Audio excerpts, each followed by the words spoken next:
in the competition for worst Roman emperor ever, certain names stand out.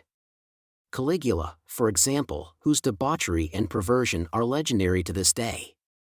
Or Nero, who became renowned for his cruelty and who, by popular legend, did nothing but strum his lyre while Rome burned to ashes. Then there's Commodus, who managed all of that and more. Reigning from 180 to 192 AD, Commodus did all but ignored his official duties. Instead, he devoted himself to his harem of 300 females and a like number of males, played gladiator at Rome's Colosseum and ordered the executions of countless foes, allies and family members alike. When Rome burned on his watch, he not only made little effort to stop it but insisted that the rebuilt city be renamed in his honor.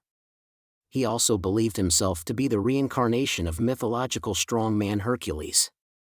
Born Lucius Aelius Aurelius Commodus in 161 AD, Commodus seemed destined for greatness. His father, the renowned philosopher Emperor Marcus Aurelius, showered him with titles and groomed him for the throne. At 14, Commodus became Caesar, a title marking him as heir apparent. He accompanied Marcus on grueling campaigns against German tribes, gaining some military experience but mostly indulging his love for gladiatorial combat. In 176, Commodus was officially co-emperor, sharing power with his aging father. This was an unprecedented move, birthing the concept of born in the purple, an emperor born during his predecessor's reign. However, Commodus lacked his father's wisdom and temperament. He preferred bloody spectacles to stoic philosophy, and rumors swirled of his cruelty and hedonism. When Marcus Aurelius died in 180, the 18-year-old Commodus became sole emperor. Initially, he won over the people with promises of peace and lavish games. He ended the German wars, secured favorable trade deals, and showered Rome with bread and entertainment. Yet, beneath the surface, darkness lurked. Commodus' obsession with gladiatorial combat intensified. He donned the garb of Hercules, challenged opponents in staged fights, and often killed them for real. His erratic behavior, fueled by possible lead poisoning or genuine mental instability, grew more pronounced. He'd hold bizarre court performances, demanding senators dress as animals or crawl on the ground. His paranoia festered, leading to purges and executions of anyone he deemed a threat, including family members and close advisors. The once golden boy emperor morphed into a tyrant. The Pretorian Guard, his elite protectors, became his instruments of terror. The Senate, once a pillar of authority, cowered in fear. The Roman treasury bled dry due to Commodus' extravagant spending and insatiable appetite for games. By 192, the whispers of rebellion grew to a roar. A plot, hatched by a disgruntled gladiator and Commodus' own chamberlain, finally ended his reign of terror. He was strangled in his bath, leaving a legacy of fear, instability, and a reminder of how even the most privileged can succumb to the darkest temptations of power. Emperor Commodus' obsession with gladiatorial combat was a defining feature of his reign, and his staged fights were a source of both fascination and fear for the Roman public. While some reveled in the spectacle of violence, others were horrified by Commodus' cruelty and the disregard for human life that these displays entailed. Commodus' fascination with gladiatorial combat began in his youth, influenced by his father, Marcus Aurelius, who was also an aficionado of the games. However, Commodus' interest took on an obsessive dimension, and he would frequently participate in the games himself, often taking on the role of Hercules, the mythical Greek hero. Commodus' participation in the gladiatorial arena was far from a fair contest. He would often rig the fights in his favor, using blunted weapons or facing opponents who were clearly outmatched. In many cases, he would deliberately prolong the fights, inflicting pain and humiliation on his opponents before delivering the final blow. The public's reaction to Commodus' gladiatorial displays was complex and often contradictory. While some Romans were thrilled by the spectacle of violence and cheered Commodus' victories, others were horrified by his cruelty and the disregard for human life. Some senators, fearing for their own safety, were forced to publicly adulate Commodus' performance, even if they privately despised his actions. Commodus' obsession with gladiatorial combat had a significant impact on his reign. It further fueled his narcissistic tendencies and his belief in his own invincibility. His disregard for human life and his willingness to manipulate the games for his own amusement alienated many of his subjects and contributed to the growing unrest that would eventually lead to his assassination. Emperor Commodus's reign was marked not only by his cruelty and obsession with gladiatorial combat but also by a series of bizarre and humiliating performances that shocked and alienated the Roman public. These spectacles, often involving singing, dancing, and animalistic mimicry, served as a disturbing reminder of Commodus's growing detachment from reality and his insatiable desire for public adulation. Commodus's penchant for self-aggrandizement and theatrical displays manifested in a series of bizarre performances that defied the norms of Roman society.